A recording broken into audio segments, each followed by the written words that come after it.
नौजवान इधर से भागता है, कोई उधर मोबाइल चलाता है, जैसे कि जिंदगी में कभी मोबाइल को देखा नहीं।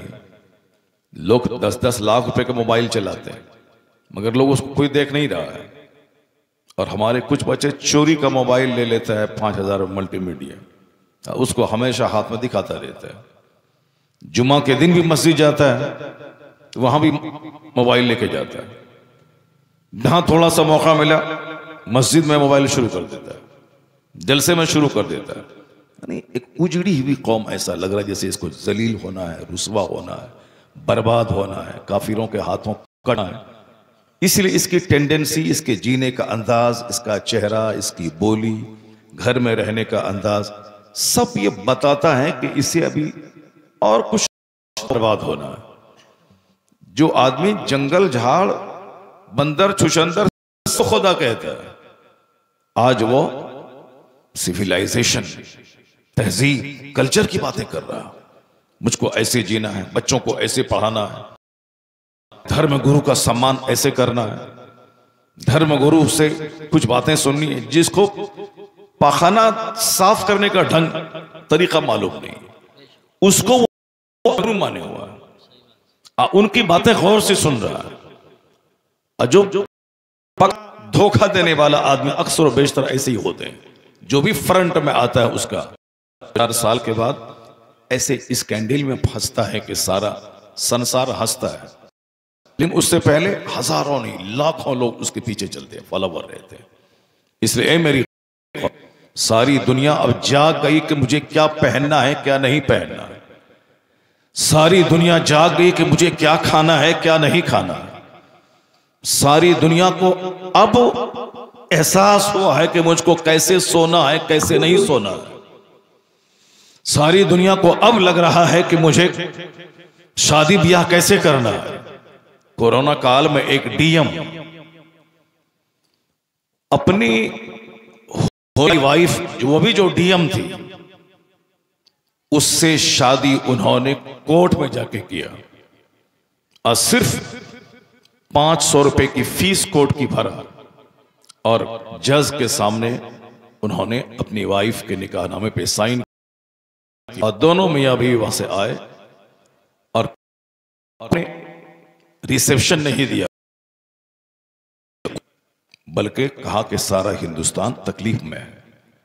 सारे लोग कोरोना काल की वजह से उन्होंने आईएएस ऑफिसर, मेरा चपरासी बेटा, वो भी 100 बारात ले जाना चाहता है। किसी लायक नहीं है मेरा बेटा, वो भी वलीमे में 10,000 आदमी को खिलाना चाहता है। फटी आदमी है, वो भी 2-4-5 स्कॉर्पियो बुक करके वो शान दिखाना चाहता है। डीएम, आईएएस ऑफिसर जिन्होंने यूपीएससी कंप्लीट की है, वो डीएम है। मगर उसने शादी इस कदर सिंपल किया कि सारा हिंदुस्तान उसकी तारीफ करता रहा, चूंकि उसका दिल जिंदा है, पढ़ा लिखा आदमी। उन्होंने सोचा कि इस संकट की घड़ी में मुझे शौक नहीं बल्कि जरूरत से काम लेना चाहिए। जब एक डीएम आदमी सिंपल शादी कर सकता है, तो जिसके मजहब ने बेसिकली सारी बातें क्या करें क्या नहीं करें ये इस्लाम ने सिखाया है। बेशक, क्या लीगल है, क्या हार्मफुल है, क्या बेनिफिशियल है, ये इस्लाम बताता है। क्या हानिकारक है, क्या लाभदायक है, ये इस्लाम बताता है। हर जुमा की तकरीर के जुमा के साथ यह शर्त है कि वीकली कोई नसीहत का कोई उसके यहां सिलेबस, जब मन में आया पूज लिया, जब मन में आया छोड़ दिया। ये वीक में एक बार ये काम करना ही करना है, डेली ये काम करना ही करना है, ईयरली ये काम करना ही करना है। ये सारा सिस्टम, रोजाना 5 वक्त की नमाज पढ़नी है। हर औरत पर, आकिल बालिग पर यह फर्ज है। जिस तरह जरूरी है उसी तरह मुसलमान बने रहने के लिए नमाज पढ़ना जरूरी दे रहा है। वीकली, हफ्ते में 1 दिन जुमा की नमाज पढ़नी। जुमा की नमाज में बगैर खुतबे जुमा की नमाज नहीं होगी। जैसे रोजाना नमाजों के बाद कोई बयान जरूरी नहीं, लेकिन जुमा की नमाज में जरूरी। वही खुतबा जुमा जो अरबी में मेंबर पे चढ़ के इमाम साहब अल्लाह यअमुरु बिल अदल वल इहसान व इताइ ज़िल क़ुर्ब व मुनकर वल बग़य यइज़ुकुम लअल्लकुम तज़क्करून, ये हर जुमा में इमाम साहब पढ़ते हैं। इअमल मा शि'त कमा तुदीनु तुदान, जो तेरे मन में आता है करो, लेकिन जैसा करोगे वैसा अंजाम भुगतने के लिए। इस हदीस से पाक का तर्जुमा, इस हदीस से पाक की तिलावत हर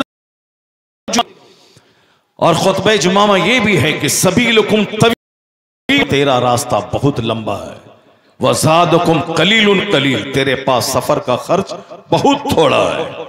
तो क्या कहा जाता है कि अमलू, अमल करो, चूंकि रास्ता तेरा बहुत लंबा है और सफर का खर्चा बहुत छोटा है।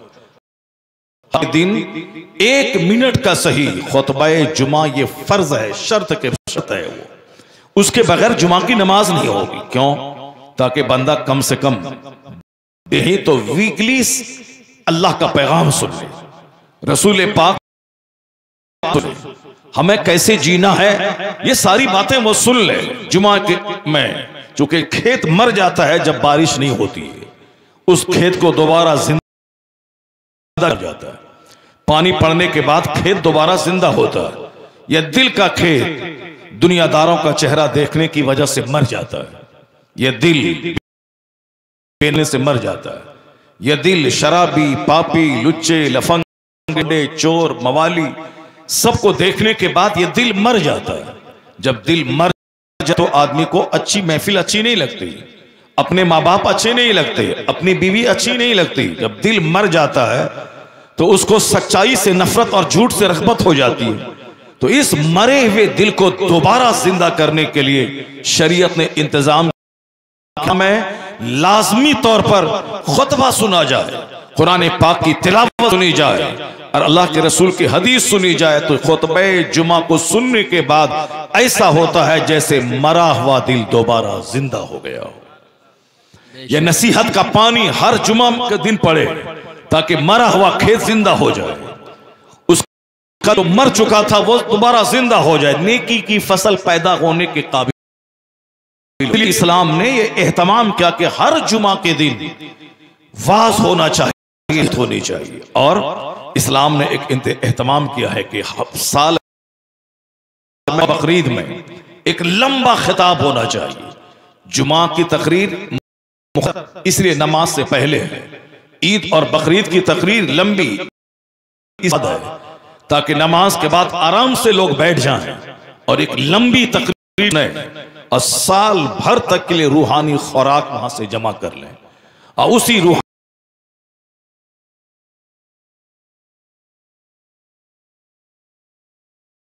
है ये ईदैन का खुतबा कहता है, कैसे जीना है कैसे नहीं जीना है ये जुमा का खुतबा कहता है।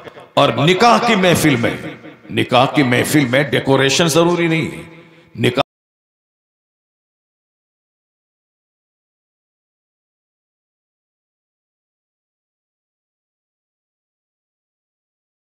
यहां से मुस्लिम सोसाइटी में सारी रस्में आ गई हैं। हमारे यहां सिर्फ इतना है कि निकाह तय हुआ, शादी तय हुई, 2 गवाह सामने रहे और काजी साहब इजाब कबूल करवा दें। रात में निकाह, सुबह में निकाह, शाम में निकाह, जब हो निकाह करें, मस्जिद में निकाह, घर में निकाह। निकाह इस कदर आसान बना दें कि ज़िना मुश्किल हो जाए, ज़िना चोर दरवाजे से समाज में दाखिल ना हो। लेकिन आज हमने नेसेसरी इतनी रस्मों को शादी में दाखिल कर लिया है कि अब ज़िना 10 रुपए में हो रहा है, शादी 10 करोड़ में हो रही है, ज़िनाकारी 100 रुपए में हो रही है और शादी 10-10 लाख रुपए में भी नहीं हो रही है। शादी को मैंने महंगा बना दिया, ज़िना सस्ता हो गया।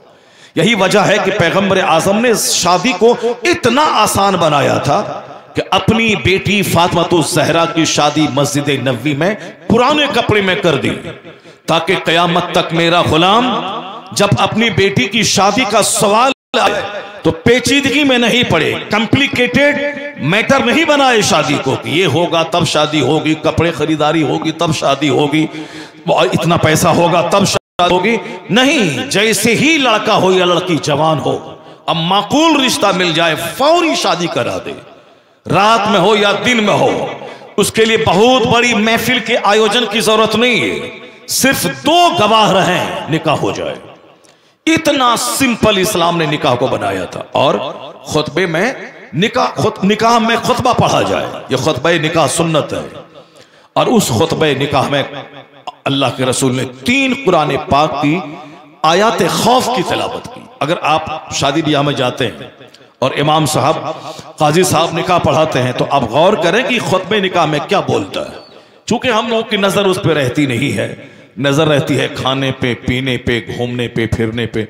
इस निकाह की महफिल मुख्तसर सी हो गई, इमाम साहब थोड़ा सा मिन किया, साइन करवाया, बस खेल खत्म। जबकि निकाह की महफिल पे जोर देना चाहिए कि जितने रिश्तेदार आए हैं सब वहां बैठे हैं और इमाम साहब ने जो खुतबा पढ़ा उसमें को सुने गौर से, उस खुतबे में क्या कहा गया है। और जो काजी साहब हैं वो उस अरबी खुतबे का तर्जमा उर्दू में बताएं कि इस खुतबे निकाह में क्या कहा गया। या अय्युहन्नासु तक़ू रब्बकुमुल्लज़ी खलक़कुम मिन नफ्सिन वाहिदा खलक़ मिनहा ज़ौजहा वबस्स मिनहुमा रिजालन कसीरन व निसाअ वत्तक़ुल्लाहल्लज़ी तसाअलून बिही वल अरहाम इन्नल्लाह काना अलैकुम रक़ीबा। इस आयत करीमा में क्या कहा? ऐ लोगों, अल्लाह से डरो जिसने तुम्हें पैदा किया आदम अलैहिस्सलाम से, जिसका जोड़ा उसी में से बना, फिर उसमें से ढेर सारे लोगों को अल्लाह ने पैदा, मर्द औरत सबको अल्लाह ने पैदा किया एक आदम अलैहिस्सलाम की जात से। ऐ लोगों, उस अल्लाह से डरो जो जमीन का खालिक है, जो आसमान का खालिक है, जो तुम्हारे बाप आदम का खालिक है, जिससे ये लाखों करोड़ों इंसानों को फैला दिया। सब उसी एक आदम की औलाद है। जिस अल्लाह ने तेरे लिए औरत को बनाया ताकि उससे शादी करके अपने बाल बच्चों की आबादी का सिलसिला जारी रखो, वही रब है जो आसमान से पानी बरसा के तेरे पानी पीने का इंतजाम फरमाया। वही है जो जमीन से फसलें पैदा करके तेरे खाने का इंतजाम किया। वही है जो तेरे कपड़े और पोशाक के लिए शानदार चीजें पैदा की। वही है जो तुम्हारे खाने के लिए वेजिटेबल्स, खीरा, ककड़ी, फल फ्रूट से लेके सारी चीजें तेरे लिए पैदा की। एहसान मानो उस रब का जिसने जानवर के थनों का दूध तेरे लिए बनाया, जिसने माँ की छाती का दूध तेरे लिए बनाया। जब तक माँ के पेट में रहे तो माँ का माहवारी खून अल्लाह ने रोक के तेरी ग़िज़ा का इंतजाम किया। और जैसे ही माँ के पेट से पैदा हुए, जो छाती खुश्क थी उसमें दूध की नहर जारी कर दी ताकि तेरे पैदा होने के बाद जो सबसे बेहतरीन ग़िज़ा है दुनिया की, वो ग़िज़ा तुम खाओ। एक बच्चे के लिए सबसे बेहतरीन ग़िज़ा है माँ का दूध। माँ का बेहतर कोई ग़िज़ा नहीं है। तो अल्लाह ने जब तक बच्चा माँ के पेट में था तो मारी खून से उसकी ग़िज़ा का इंतजाम हुआ, और जैसे ही पेट से बाहर निकला अल्लाह ने उसकी खुश्क छाती में दूध का दरिया बहा दिया ताकि 2 साल तक इम्यूनिटी पावर के लिए पिए, प्रोटीन्स, विटामिन हासिल के लिए माँ का दूध पिए, बीमारी से लड़ने की क्षमता के लिए माँ का दूध पिए। और 2 साल के बाद जैसे ही माँ का दूध बच्चे के लिए हराम हो गया तो बकरी के थनों का दूध है, ये गाय का दूध है, यह भैंस का दूध है, बदन को गोश्त चाहिए, ये परिंदों का गोश्त है, ये जानवरों का गोश्त है, बंदे को गोश्त चाहिए, ये समंदर की मछलियां तुम्हारे लिए, ये परिंदों का गोश्त तुम्हारे लिए, ये जानवर का दूध तुम्हारे लिए, ये खीरा ककड़ी तुम्हारे लिए, ये सेब संतरा अनार तुम्हारे लिए, ये समंदर का खारा जिसको अल्लाह आसमान पे ले जाता है, फिर वहां से बरकत वाला पानी बना के उतारता है। यही समंदर का खारा पानी, समंदर के किनारे जब बंदा को प्यास लगे वह नमकीन पानी पी नहीं पाएगा, पिएगा तो उसका हल्क कट के बाहर निकल जाएगा, बंदा तड़प तड़प के मर जाएगा प्यास के मारे, मगर वो नमकीन पानी समंदर का, अपार समंदर का पानी उसकी प्यास नहीं बुझा पाएगा। तो अल्लाह ताला जबरदस्त गर्मी देता है, उसी समंदर का पानी भाप बन के ऊपर फिर उसको बादल उड़ाता है, फिर वहां से वही खारा पानी मीठा बना के अल्लाह जमीन पे गिराता है। वो अनज़लना मिनस समाए माअ मुबारका, अल्लाह कहता है हमने आसमान से बरकत वाला पानी उतारा है तुम्हारे लिए। उस पानी के उतरने से खेत जिंदा होता है, उस पानी के उतरने से कुओं, तालाब, नदी नाले में मेरे पीने के पानी का इंतजाम होता है। उस पानी में शिफा रखा है, वह पानी आसमान से उतरता है। तो अल्लाह ने मेरे पीने के लिए मीठी जमीन से निकाला, चापाकल, हैंड पाइप के जरिया, कुआं के जरिया, ये वही पानी से नीचे गिरता है। समंदर के किनारे भी हम हैंड पाइप के पानी से लें तो मीठा पानी, और फिर समंदर का पानी खारा पानी। कौन है जो एक सिस्टम के तहत मेरे जिंदा रहने के लिए इस कदर मीठे पानी का इंतजाम फरमाता है? वही है जो हमारे लिए गोश्त, हमारे लिए सब्जियां बनाया। तो अब हम किस काम के लिए बने, ताकि बंदा गौर करे। खुतबे निकाह में, खुतबे जुमा में, खुतबे ईदैन में, सीरत की महफिलों में, बंद कमरे, एक आलिम रब्बानी मदरसे की चटाई पर यही पैगाम देता है कि तुम अपने इर्द गिर्द इस पे गौर करो। यह आसमान तेरे लिए है, यह रात तुम्हारे सोने के लिए है, यह दिन तुम्हारे काम करने के लिए है, यह मौसम की तब्दीली तेरे जिंदा रहने के लिए है। सिर्फ गर्मी का मौसम रहे तो तू जिंदा नहीं रह सकेगा, सिर्फ जाड़े का मौसम रहे तो तू जिंदा नहीं रह पाएगा, सिर्फ बारिश जिंदा नहीं रह पाएगा। बारिश का मौसम भी जिंदगी के लिए जरूरी है, सर्दी का मौसम भी जिंदगी के लिए जरूरी है, गर्मी का मौसम भी जिंदगी के लिए जरूरी है। ये सारी चीजें जिंदा रहने के लिए जरूरी। गोया आसमान से लेके जमीन तक, सूरज से लेके सितारों तक, सारी चीजें सपोर्टिंग सिस्टम बनकर मेरे जिंदा रहने में सारी चीजें सपोर्ट करती है। और सबके मिलने से मैं जिंदा रहता हूं। पानी अंदर से अल्लाह गायब कर दे तो सारे लोग बगैर मछली के पानी की तरह तड़प तड़प के मर जाएंगे। एक मिनट के लिए अल्लाह हवा को बंद कर दे, ऑक्सीजन खत्म हो जाए, सारे लोग तड़प तड़प के मर जाएंगे। अगर ये मिट्टी मेरे सामने से खत्म होकर सिर्फ पत्थर हो जाए तो मेरा जीना मुश्किल हो जाए। ये मिट्टी मेरे लिए, ये हवा मेरे लिए, ये आग मेरे लिए, ये पानी मेरे लिए, ये सारी नेमतें मेरे लिए, तो मैं किस काम के लिए? जिस दिन बंदा गौर करेगा ये सारी नेमत हमारे लिए, अब मैं किस काम, आवाज आएगी कि सारी नेमतें अल्लाह ने तेरे लिए पैदा की है, तुझको अल्लाह ने अपनी इबादत के लिए पैदा किया है ताकि तू जमीन से फायदा उठा, आसमान से फायदा उठा, माँ के दूध से फायदा उठा, जानवर और मछली से तू फायदा उठा, कीड़ा ककड़ी से तू फायदा उठा। ये सारी नेमतों का इस्तेमाल तुम कर, अपनी पेशानी का सजदा उस रब्बे कदीर के लिए खास कर दे।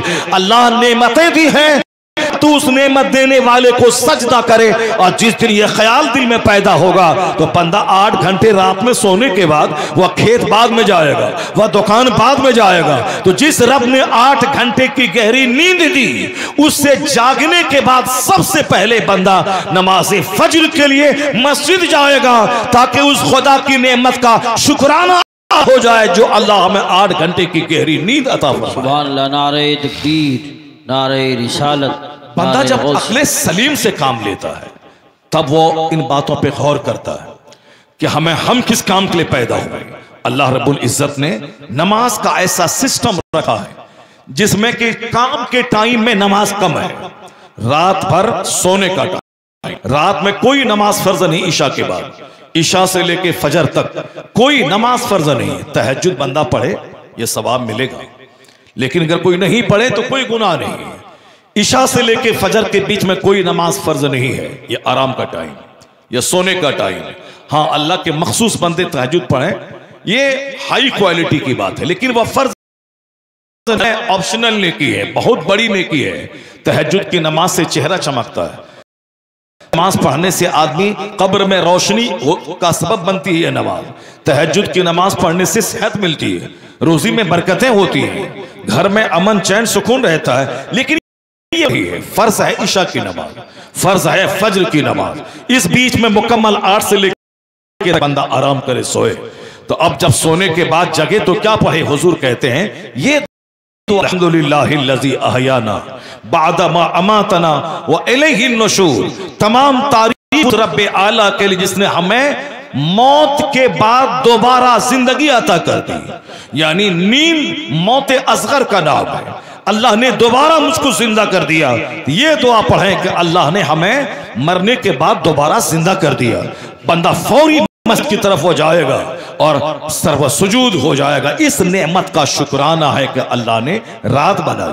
पिछले दिन जो मैंने काम किया था सारी थकावट हमारी दूर हो गई। अब मैं नया काम करने के लिए रिफ्रेश हो चुका हूं, तरोताजा हो चुका हूं। अब फजर की नमाज के बाद कोई नमाज फर्ज नहीं है, इशराक है, बहुत फजीलत है। एक हज एक उम्रा का सवाब मिलेगा अगर बंदा फजर की नमाज पढ़ के मस्जिद में रहे, सूरज के निकलने के 20 मिनट के बाद वहां 2 रकात नमाज पढ़ के मस्जिद से बाहर निकले। ऐसा है जैसे एक हज और एक उम्रा का सवाब मिल गया। लेकिन ये फर्ज वाजिब नहीं है, बहुत फजीलत है, सवाब है, मगर फर्ज नहीं है। फर्ज है फज्र की 2 रकात नमाज, उसके बाद जोहर तक कोई नमाज फर्ज नहीं है, ताकि बंदा मुकम्मल तौर पर 8 घंटे खेत में फैल जाए, फैक्ट्री में जाए, ये कारखाने में जाए, ये कारोबार करे, ये दुकान में बैठ जाए, ये बिजनेस करे, ये खेती बाड़ी करे, या फैक्ट्री में जाए, या स्कूल जाए, ये मदरसा जाए। यानी मुकम्मल तौर पर 8 से लेकर 10 घंटे तक अल्लाह ने फ्री टाइम दिया है खेत में जाने का, खलियान में जाने का, फैक्ट्री जाने का, स्कूल कॉलेज जाने का, ताकि खूब कमाए, खुद खाए, दूसरों को खिलाए, खुद खाए, माँ बाप की खिदमत करे, खुद खाए, अपने पड़ोस के गरीबों, माजूरों, मिस्किनों का ख्याल रखे। वह काम चोर बन के नहीं रहे। काम चोर दूसरों के सामने हाथ फैलाता है, काम चोर भिखारी होता है, काम चोर भीख मांगता है, इज्जत नफ्स को का ख्याल नहीं रखता। इस्लाम कहता है कि तुम कमाओ, जमीन में फैल जाओ, खूब कमाओ। 1 करोड़ रुपए न 2.5 लाख तू ज़कात निकालेगा, तब न तेरे पड़ोस के 50-100 लोग खाना खाएंगे। 100 करोड़ तेरे पास रहेंगे, तब न 2.5 करोड़ तू ज़कात में निकालेगा। 2.5 करोड़ रुपए में कितने गरीब में आग सुलगेगी। जब तू साहिब निसाब रहेगा, नारे रिसालत, जब नारे मसलके आला हजरत, फैजान आला हजरत, उलमाए अहले सुन्नत, जश्न दस्तारबंदी। माशाअल्लाह माशाअल्लाह माशाअल्लाह माशाअल्लाह। मैं कह रहा था कि जब आप 100 करोड़ रुपए रहेंगे, तब ना आप 2.5 करोड़ ज़कात में निकालेंगे। जब आपके पास 1 लाख रुपए होंगे, तब ना 2,500 रुपए आप ज़कात में निकालेंगे। साहिब निसाब रहेंगे, तब ना आप फितरा निकालेंगे। साहिब निसाब रहेंगे, तब ना आप कुर्बानी करेंगे। इसलिए इस्लाम इस बात पे जोर देता है कि आपकी दुनिया भी अच्छी रहे, आपका आखिरत भी अच्छी रहे। यानी दुनिया में खूब मेहनत से कमाओ, खुद खाओ, दूसरों को खिलाओ, अपने माँ बाप की करो। इसलिए फजर से लेकर जोहर तक कोई नमाज फर्ज नहीं। ये वक्त है कमाने का, ये वक्त है मेहनत करने का, ये वक्त अपने बूढ़े माँ बाप के इलाज करने के लिए पैसा कमाने का, अपनी बीवी को के घर में रखने का, उनके नानो नफका का तुम्हारे जिम्मे है, वलीमा तुम्हारे जिम्मे है, अहर की रकम तुम्हारे जिम्मे है। अल्लाह ने जो सिस्टम इबादतों का बनाया है, ऐसा लाजवाब सिस्टम है कि यूरोप का दानिश्वर कहता है कि I can not find any other man in history like Muhammad. मैं पूरे मानव इतिहास में मुस्तफ़ा का जवाब नहीं पाता हूँ। मुस्तफ़ा उनके उसूल लाजवाब, उनका ज़ाब्ता लाजवाब, उनका सारा सिस्टम लाजवाब, उनका सारा रेगुलेशन लाजवाब, उनकी तालीमात लाजवाब। वो कहते इस्लाम के पैगंबर ने कहा है, जब तुम बाहर से आओ तो अपने घर वालों के लिए तोहफा लाओ, और तोहफा अपने पड़ोस के बच्चों के लिए भी लाओ। अगर पड़ोस के लायक तोहफा ना रहे तो अपने घर के बच्चों के लिए तोहफा लाके उसको मना कर दो कि तोहफा लेके से बाहर नहीं जाए, वरना पड़ोस के बच्चों का दिल टूट जाएगा अगर उस तोहफे को नहीं देखेगा। इस्लाम के पैगंबर का अखलाक कितना बुलंद है, जो पड़ोस के बच्चों का भी दिल नहीं तोड़ना चाहता है। यूरोप का दानिश्वर, कोई दिन ऐसा नहीं गुजरता कि अमेरिका यूरोप का एक इंजीनियर कलमा पढ़, कोई दिन नहीं गुजरता जिस दिन चाइना जापान का कोई वैज्ञानिक कलमा पढ़ के मोमिन ना होता हो। कोई दिन नहीं गुजरता, ये खतरनाक प्रोपेगेंडे के बावजूद, ये खतरनाक के खिलाफ प्रचार और प्रसार के बावजूद सारे लोग, सारी मीडिया जुड़ी है इस्लाम के खिलाफ, इस्लाम के कवानीन के खिलाफ, अजान के खिलाफ, नमाज के खिलाफ। मगर मालूम है दूसरा दुख यह है कि कोई दिन ऐसा नहीं गुजरता जिस दिन अमेरिका का इंजीनियर कलमा ना पढ़ता हो, यूरोप का दानिश्वर कलमा ना पढ़ता हो, चाइना जापान का पढ़ा लिखा कलमा ना पढ़ता हो, दानिश्वर कलमा पढ़ के मुस्तफा का गुलाम ना बनता हो। इसलिए बुजुर्गों ने कहा है कि आवाज होने दे, मदरसे को बढ़ने दे, स्कूल कॉलेज को फैलने दे, साइंस को जवान से जैसे साइंस जवान होती जाएगी, मुस्तफा के गुलामों की तादाद में इजाफा होता चला जाएगा। मुस्तफा के गुलामों की तादाद में इजाफा होता जाएगा, क्योंकि हुजूर का ज़ाब्ता लाजवाब है, हर कानून लाजवाब है। नमाज का कोई जवाब नहीं है, ज़कातो खैरात का कोई जवाब नहीं है, फितरे का कोई जवाब नहीं है, शर्म कुर्बानी का कोई जवाब नहीं है, हज एक इंटरनेशनल प्लेटफॉर्म इस्लाम देता है, उसका कोई जवाब नहीं है। शर्त है कि सिर्फ मुसलमान उसकी इफादियत पे गौर करे, उसकी यूटिलिटीज पे गौर करे, इसके महत्व पे गौर करे। एक मुसलमान का बच्चा कोई बेनमाजी नहीं रहेगा, क्योंकि ये अभी गौर नहीं कर रहा, जान नहीं रहा है। हजरत इब्राहिम बिन अदहम के पास शफीक बल्की आए, कहा हुजूर मैं तलाश में घर से बाहर जा रहा हूं, 1 साल के बाद लौट के आऊंगा। कहा ठीक है शफीक जाओ, रोजी की तलाश करना ये बहुत बड़ी नेमत है। अल-कासिबो हबीबुल्लाह, हदीस माया है कि रोजी तलब करने वाला, हाथ से रोजी कमाने वाला अल्लाह का दोस्त है। यानी जो हलाल रोजी अपने हाथ से, चाहे टेलरिंग करता हो, चाहे मैकेनिकल काम करता हो, चाहे टाइल्स लगाता हो, करता हो, चाहे ईंट ढोता हो, हाथ से हलाल रोजी कमाने वाला अल-कासिबो हबीबुल्लाह अल्लाह का दोस्त है। शफीक बल्की निकले, चले गए, कमाने की खातिर गए हैं। एक मंजिल पर ठहरे और वहां उन्होंने एक अजीब सा नजारा देखा और वापस वो आ गए। इब्राहिम बिन अदहम से मुलाकात हुई, कहा तुम तो कहा था कि मैं साल भर के बाद लौट के आऊंगा और तुम चंद ही दिन के बाद वापस आ गए। कहा हुजूर एक वाकया ने मुझको लौटा दिया। कहा कौन सा वाकया? कहा मैं एक जगह ठहरा था, देखा कि एक परिंदा अपाहिज है, उनके दोनों नहीं है, उनके दोनों हाथ नहीं है, लेकिन बिल्कुल मोटा ताजा परिंदा है। तो मैं सोचने लगा इसकी रोजी का इंतजाम कैसे होता है। दुनिया के सारे लोग रोजी की फिक्र में है, अपने वतन से बेवतन, आखिर ये खाता पीता कैसे है।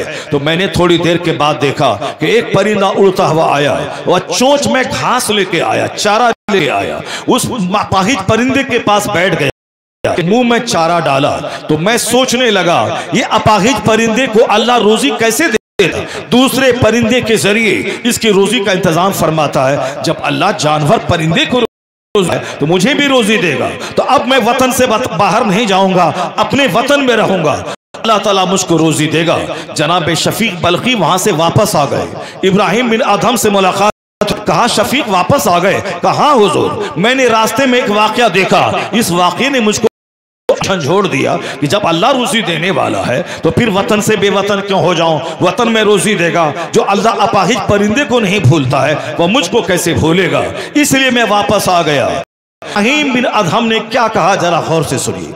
इब्राहिम बिन अदहम कहते ए शफीक तुमने उस परिंदे को तो देखा जो माजूर परिंदा है, वह परिंदे को देखा और तुम समझ गया कि रोजी का इंतजाम अल्लाह करेगा, हमको देगा। लेकिन तुम उस परिंदे को क्यों नहीं देखा जो परिंदा खुद खाता है और अपने मुंह में चारा ला के अपाहिज को देता है? तुम उससे क्यों नहीं सबक किया?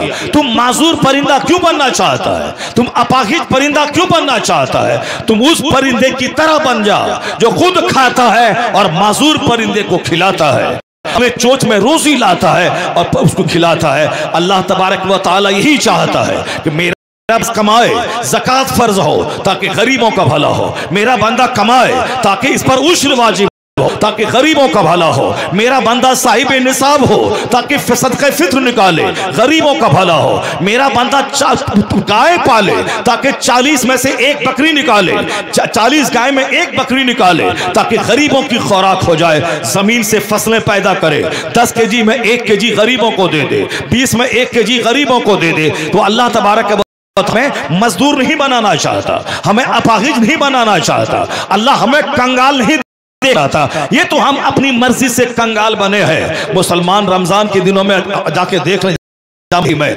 ऊपर से लेके नीचे तक सारी सीढ़ियां भीख मंगों से भरी हुई है, हर शहर में हर गली कूचा भीख मांगने वालों से भरी है। जो कौम सखी बन के आई थी, जो कौम करने आई थी, जिस कौम में ज़कात और फितरात के सदका फित्र के कवानीन मौजूद है, उस कौम के लोग भिखारी कैसे बन गए। ये कौम तो ज़कात लेके निकलती, कोई लेने वाला नहीं मिलता, और वह वक्त आने वाला है मालो असबाब की कदर फरावानी हो जाएगी, लोग ज़कात लेके निकलेंगे, कोई लेने वाला ना होगा।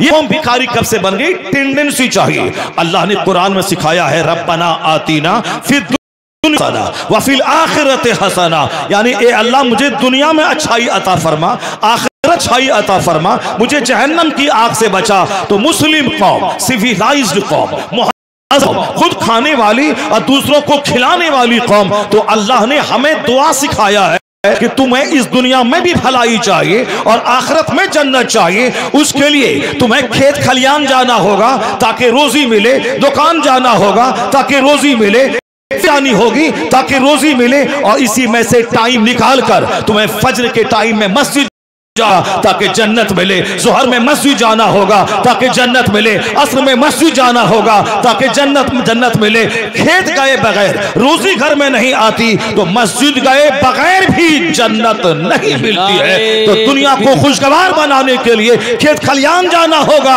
आखिरत की जन्नत के लिए मस्जिद और मदरसा का रुख करना होगा। नारे तकबीर, नारे रिसालत, नारे गौसियत।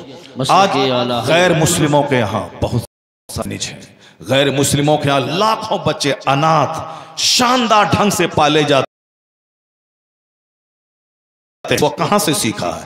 यतीम खाना कहां, किसने? 200 साल पहले वो घर बाबरकत घर है, उस घर में अल्लाह के फरिश्ते जाते हैं। जिस घर में कोई यतीम पाला जाता है, उस घर पे खुसूसी रहमत इलाही का नुज़ूल होता है। यतीमों के सर पे जो हाथ डाल दे, जितने बाल उसके हाथ के नीचे आएंगे, बाल के बदले में उसको अज्र मिलता है। ये मदरसे का सिस्टम, ये स्कूल कॉलेज में हजारों एकड़ जमीन डोनेट करने का सिस्टम, ये कॉलेज में जमीन डोनेट करने का सिस्टम, ये सारा सिस्टम दुनिया के लोगों ने इस्लाम से सीखा।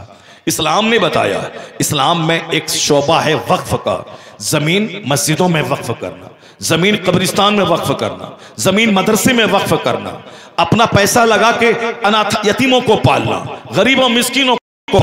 इसी को देख देख कर गैर मुस्लिमों ने भी स्कूल और कॉलेज में जमीन डोनेट करना शुरू किया। परसों देखा एक शख्स बोल रहा था कि आज हिंदुस्तान में रेलवे और आर्मी के बाद सबसे जमीन वक्फ की जमीन है, लेकिन मुसलमानों को उससे क्या फायदा होता है? यानी वो भी वही बोली बोल रहा है जो दूसरे लोग बोलते हैं। इससे आम मुसलमान को क्या फायदा है? मैंने उनसे कहा कि आम मुसलमानों को क्या फायदा होगा? जमीन जिसने वक्फ किया है, जमीन 100 बीघा है, हमने 10 बीघा जमीन मस्जिद में दे दिया, इसलिए नहीं दिया कि गांव का सारे गरीब उसमें पले ले। हमने जमीन इसलिए दिया है ताकि इस जमीन की आमदनी से मस्जिद के अखराजात चलेंगे, इमाम की तनख्वाह होगी, मुअज्जिन की तनख्वाह होगी, मस्जिद की चुनागर्दानी होगी, मस्जिद की मुरम्मत। तो हमने 10 बीघा जमीन मस्जिद के लिए दिया है, ना कि आम मुसलमानों के खाने के लिए दिया है। हमारे बाप दादाओं ने 50 बीघा जमीन कब्रिस्तान के लिए दिया है, तो कब्रिस्तान में मुर्दा दफन होगा। ये जो हिंदुस्तान में करोड़ों मुसलमान जो दफन है कब्रिस्तान में, ये जमीन कोई एक आदमी नहीं देता, नहीं दिया, खरीद के जमीन ली गई है, पर अक्सर लोगों ने जमीन वक्फ किया है। ईदगाह की जमीन अक्सर मालदार मुसलमान पहले के वक्फ करते थे।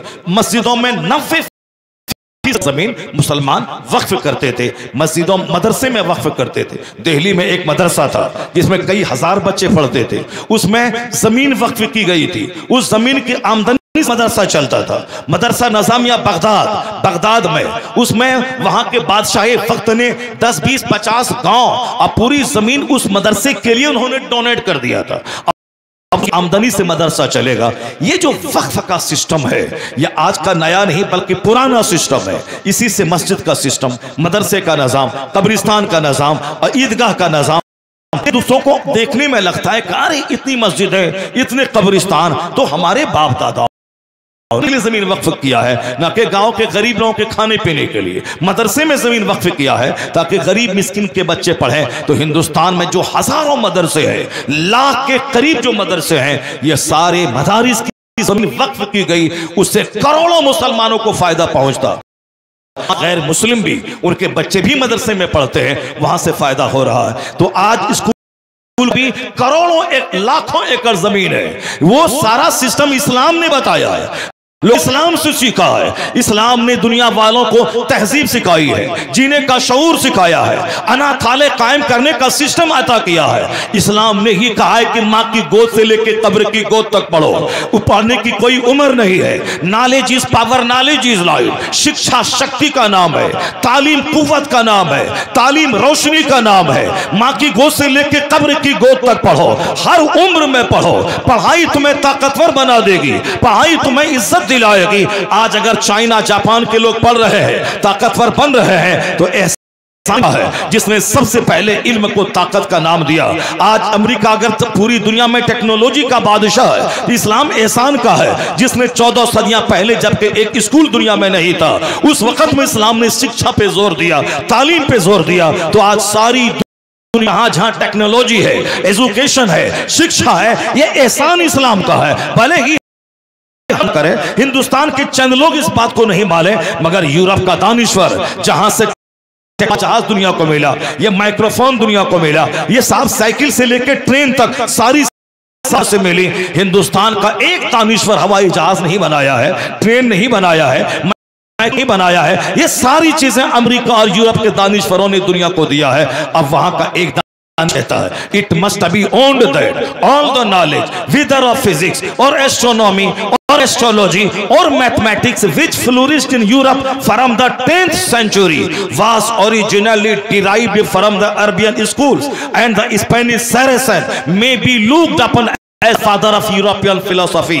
वह क्रिश्चियन कहता है, ये जो दुनिया भर में आज साइंस जवान है, यह साइंस को जवानी मदरसों ने दिया है। मदारिस के असातिज़ा जो फिक्र और रिसर्च पे जोर देते थे, स्पेन के मदरसों में जहां तहकीक और रिसर्च सिखाया जाता था, जहां यहूदो नसारा के बच्चे पढ़ते थे, इस्लामी तहजीब जब परवान और जब किताबें सारी दुनिया में फैली, तो लोगों ने उसी जमीन पे रिसर्च करना शुरू किया। तो किसी ने हवाई जहाज दे दिया, किसी ने माइक्रोफोन दे दिया, किसी ने टेलीविजन दे दिया, किसी ने रेडियो दे दिया, किसी ने कंप्यूटर दे दिया, किसी ने मोबाइल दे दिया। असल में बुनियादी तौर पर यह तहकीक का मजाज इस्लाम ने दिया है और अरबी मदारिस के उलमा ने सारी अता फरमाया है। अगर ये बात मैं बोलूं तो लोग बोलेंगे बड़ बोलेपन से आप काम ले रहे हैं। ये बात, ये जुमला मैंने आपके सामने कोट किया है, ये यूरोप का एक दानिश्वर जो क्रिश्चियन है, वो कहता है सारे उलूम जिसकी वजह से साइंस जवान हुई है, ये सारे उलूम इस्लाम से लिए गए।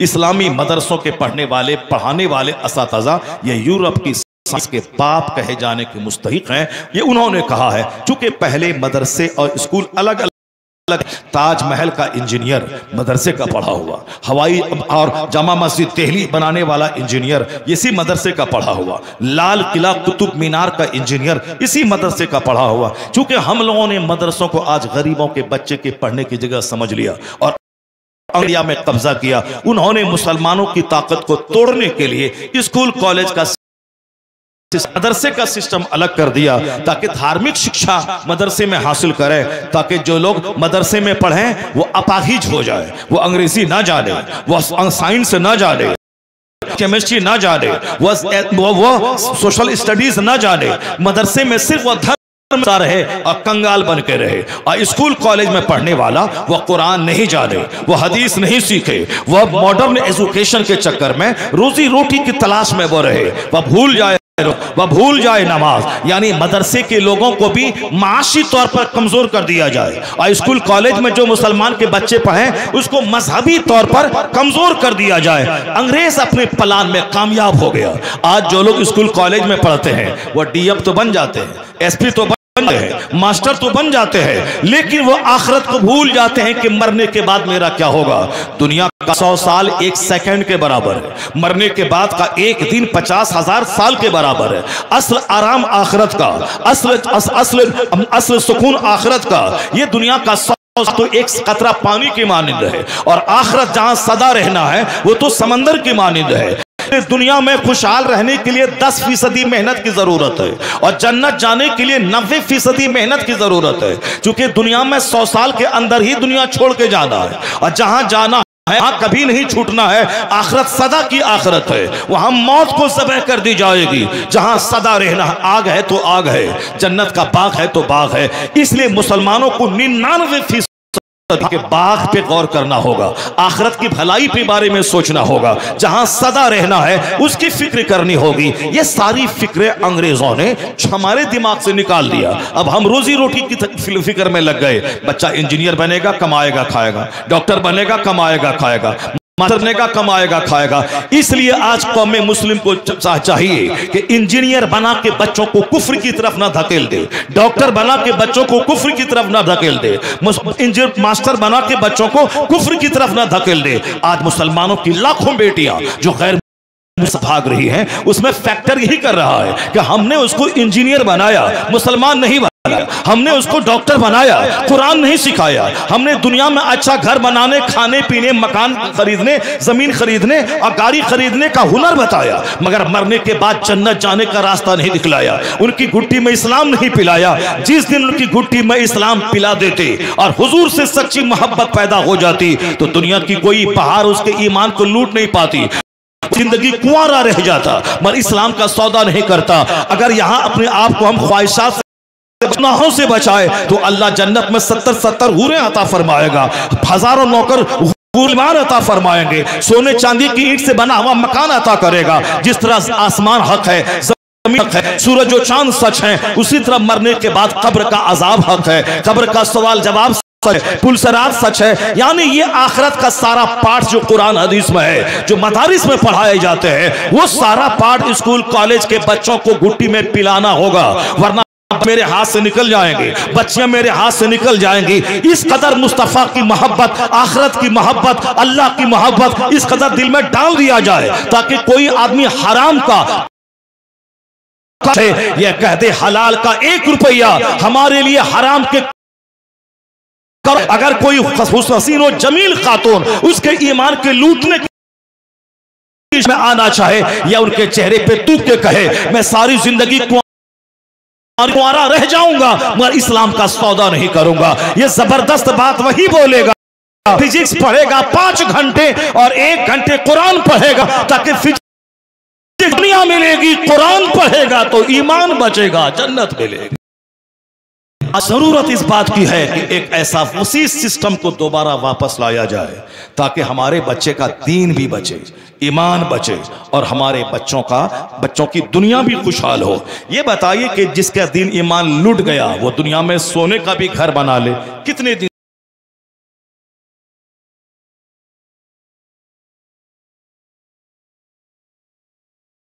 पे चले जाना है। तो दुनिया की चंद दिन की खुशहाली के लिए ईमान लुटा के, नमाज लुटा के, रोजा लुटा, ये कामयाबी नहीं। कामयाबी वो है कि बाल बच्चों को पाले अपना ईमान बचा के, घर मकान बनाए अपना ईमान बचा के, गाड़ी खरीदे अपना दीन बचा के, वो अपनी जमीन खरीदे दीन बचा। दीन बचेगा कैसे? मदीने की उस खातून से पूछिए जो मैदान उहद में सर शहीद हो गया, उनके 4 जवान बेटे शहीद हो गए, लेकिन जब खबर फैली कि इस्लाम के पैगाम कर दिया गया, वो दीवाना वार अपने घर से बाहर निकली, लोगों से पूछने लगी ये बताओ मुस्तफा कैसे है? कहा तेरे शौहर का इंतकाल हो गया। कहा इन्ना लिल्लाहि व इन्ना इलैहि राजिऊन। बताओ मुस्तफा कैसे है? कहा तेरा बड़ा बेटा शहीद हो गया। कहा इन्ना लिल्लाहि व इन्ना इलैहि राजिऊन। बताओ मुस्तफा कैसे है? किसी ने कहा तुम्हारे 4 बेटे शहीद हो गए। कहा इन्ना लिल्लाहि व इन्ना इलैहि राजिऊन। बताओ मुस्तफा कैसे है? जब कहा गया हुजूर सही सालिम है, उनकी शहादत की खबर,